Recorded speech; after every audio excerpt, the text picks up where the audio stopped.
네, 반갑습니다. 자, 오늘 제주 반도체 한번 얘기해 봅시다.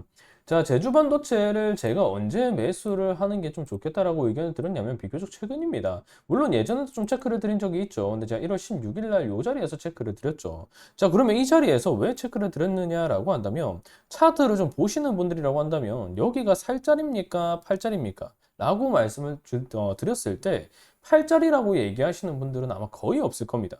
물론 종가상 흐름이 요 윗꼬리에서 다소 좀 떨어지면서 마무리가 되었다라고 한다면 여기는 제 입장에서 본다라고 하더라도 눌림을 기다릴 수 있는 팔자리라고 말씀드렸겠죠. 하지만 기본적으로 고가 랠리가 이어지고 있는 자리고 뭐 투경이 어쨌든 투주가 어쨌든 뭐 요런 거 다 내팽겨 치고 윗꼬리를 기본적으로 말아 올려주면서 강한 이평선 이격이 벌어지는 우상향에 있는 위치잖아요. 신고가 랠리가 이어지고 있는 종목이라는 겁니다. 그런데 이 자리에서 거래대금이 죽었습니까? 일반적으로 가격이 올라가는 자리라고 한다면 같은 거래량 대비 거래대금은 더 늘어나기 마련입니다. 그런 측면에서 봤을 때 거래대금과 거래량도 살아있다라고 판단해 볼 수 있는 요 자리라고 좀 보면서 매수 의견을 좀 말씀드렸던 부분이 있죠. 근데 제가 왜 또 매수 의견을 드릴 수 있었느냐라고 한다면 한 가지 대응 방향을 명확하게 하방으로 잡았기 때문에 이 종목에 대한 매수 의견을 드릴 수가 있었던 겁니다. 자, 그러면 왜 하방 대응을 명확하게 잡아야 매수 의견을 드릴 수 있느냐? 라고 한다면 하방으로 좀 타이트하게 접근할 필요가 있었어요. 아시겠지만 5일선을 타고서 올라오는 고가 랠리 종목들 같은 경우에는 변동성이 상당히 큽니다. 위든 아래든. 그렇기 때문에 같은 양봉 하나하나 이게 사이즈가 작아 보인다라고 하더라도 요거 하나가 10%가 넘는 변동성을 가진 캔들인 거예요. 여기서 음봉 꽂힐 때도 10% 가까이 꽂아버리잖아요. 그만큼 캔들 하나하나의 변동성이 평균 못해도 1, 2%, 20%씩 가져가는 애들이기 때문에 흔히 우리가 눌림목이라고 얘기하는 뭐 21선까지 기다리겠다라고 한다면 계좌 커버 구간이 힘들어질 수 있습니다. 21선이 깨졌을 때. 그래서 그런 변동성을 고려해서 5일선 기준으로 가져가는 게 좋다라고 제가 말씀을 드리면서 이 매수 의견을 좀 드렸던 부분이 있죠. 그 이후에 조정이 종가상에서 5일선 지켜주니까 어떻습니까? 그 이후에 시세가 나와주었죠. 자, 물론 이게 결과론적인 얘기라고 볼 수 있는데 제주 반도체뿐만이 아니라 다른 고가 랠리 종목을 보더라도 마찬가지입니다. 이게 만약에 제가 5일선 기준으로 대응을 하세요라고 말씀을 안 드리고 21선 기준으로 대응을 하세요라고 했다면 그 밑에 구간이 어떻습니까? 지금 21선 보면 16,200원이잖아요. 22,000원에서 16,200원 못해도 수십 퍼센트의 변동성을 견뎌야 되는데 최근 같은 변동성이 강한 시장에서 요거 쉽게 버틸 수 있겠습니까? 여기까지 버텼다 하더라도 변수 캔들로 이렇게 삐져나오는 캔들 나오면 버틸 수 있겠습니까? 절대 못 버팁니다. 그래서 차라리 종가상 기준으로 대응을 하시라고 말씀을 드렸고 5일선 타이트하게 가져가는 게 좋다라고 말씀을 드렸던 거죠. 그리고 이 종목 같은 경우 패턴이 또 뚜렷하잖아요. 이렇게 종가가 만들어진 부분이라고 한다면 결국에 고가 찍고 이렇게 나오고 고가 찍고 이렇게 나오고 5일선 타면서 지금 가는 흐름이 또 뚜렷하게 나오는 종목이기 때문에 이런 종목이라면 1월 16일 이런 자리에서 매수를 한번 고려해 보기에 충분한 위치라는 거죠. 자, 그러면 지금 자리에서 저는 지금이라도 저는 뭐 매수를 가져가는 게 나쁘다라고 생각은 하지 않습니다. 하지만 다만 주의해야 될 점이 있다면 내가 만약에 총 예수금이 1,000만 원이 있는데 그중에서 100만 원을 투자하고 싶다라고 한다면 지금은 100만 원보다는 50만 원 투자할 자리라고 말씀을 드리는 거죠. 왜 그렇느냐라고 한다면 오늘 변동성이 많이 커졌잖아요.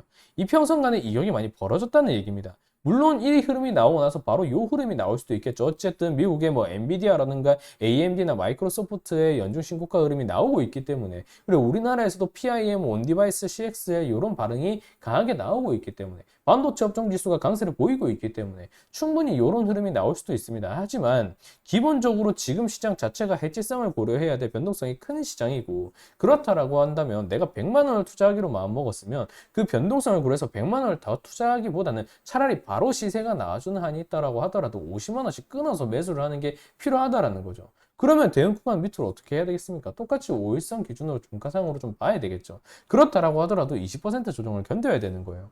그런 흐름을 고려해서 100만 원에 20% 견디는 거랑 50만 원으로 20% 견디는 거랑은 방향성 자체가 다르다라는 겁니다.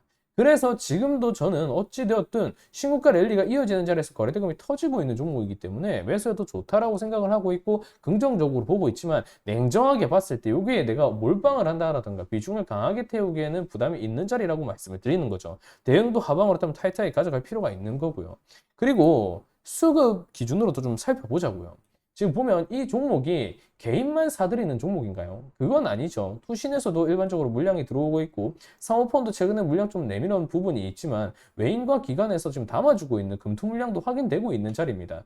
즉 개인의 매수세만으로 끌어올려지고 있는 과거에 뭐 2차전지 몇몇 종목과는 좀 다른 흐름이 나오고 있다라는 거죠. 어찌되었든 우리나라가 반도체가 먹고 살리고 있는 그런 경제 상황이라는 거는 누구도 좀 부정할 수 없는 부분이고 어쨌든 2차전지도 성장성이 있기 때문에 양대 산업으로 봐야 되겠지만 반도체 업종이 확실히 살아나고 있는 부분이고 고가 랠리가 이어지고 있고 급등 패턴이 나오고 있는 종목들도 많이 있고 이전에 뭐 한미반도체 제가 체크 많이 들었죠. 한미반도체 이런 종목들도 좀 차트가 살아날 조짐이 지금 보이고 있는 자리이기 때문에 다시 한번 반도체 강세 구간을 고려한다라고 한다면 제주반도체가 지금 끌어주고 있는 포인트가 나오고 있기 때문에 지금 자리 왜 접근을 뭐 못할 이유가 있겠습니까? 그런 건 아니겠죠. 이 조정과 변동성을 견딜 수만 있다라고 한다면 분할 매수 관점에서 5일선 기준 타이트하게 잡고 접근하셔도 전혀 무방하실 부분이라고 보는 겁니다. 물론 리스크는 고려해야 되겠죠. 모든 투자에 리스크가 없는 게 어디 있겠습니까? 하지만 이런 뭐 하방 리스크에 대한 부분 내가 20% 정도를 뭐 분할로 한다라고 하면 뭐 50%씩 한다라고 하면 뭐 자산비 한 10% 정도 되겠죠. 10% 정도의 변동성을 내가 견딜 자신이 있다라고 한다면 하이 리스크 하이 리턴을 가는 거고 그게 안 된다. 난 그런 깜냥이 안 된다라고 한다면 요거는 패스하셔야죠. 이런 건 잡아갈 종목이 그런 성향의 분들이라면 아니겠죠. 차라리 삼성전자나 SK하이닉스 사시는 것도 지금 시장에서는 나쁘지 않다라고 봐야 되는 거죠. 그런 측면에서 제주반도체를 저는 지금도 긍정적으로 보고 있다라고 말씀을 드리는 거고 그러면 이 종목 향후의 시장 변동성에 따라서 대응 좀 어떻게 하는 게 좋겠느냐라고 한다면 요거는 제가 텔레그램 통해서 계속해서 잡아드리고 있죠. 어쨌든 1월 16일에 제가 매수 의견을 드렸던 부분이고 향후에 좀 주가 변동성에 따라서 좀 타이트한 대응을 내가 어떻게 해야 될지 모르겠다 하시는 분들은 유튜브 영상 설명란에 제가 텔레그램 링크 달아드리고 있죠. 무료로 참여 가능하니까 거기로 들어와 주시면 되고요. 설명란이 확인이 안 되시는 분들은 고정 댓글에 제가 링크 달아드리고 있으니까 들어오셔서 대응과 관련한 방향성 도움 받으시면 되는 겁니다. 필요하신 분들은 도움 받으시면 되는 거고 나는 20% 10% 내가 다 견딜 수 있다라고 하시는 분들은 스스로 대응하셔도 되는 거예요. 하지만 스스로 대응이 까다롭다, 제주 반도체 주주다 하시면 뭐 제가 어느 정도 좀 도움을 드려볼 수는 있다.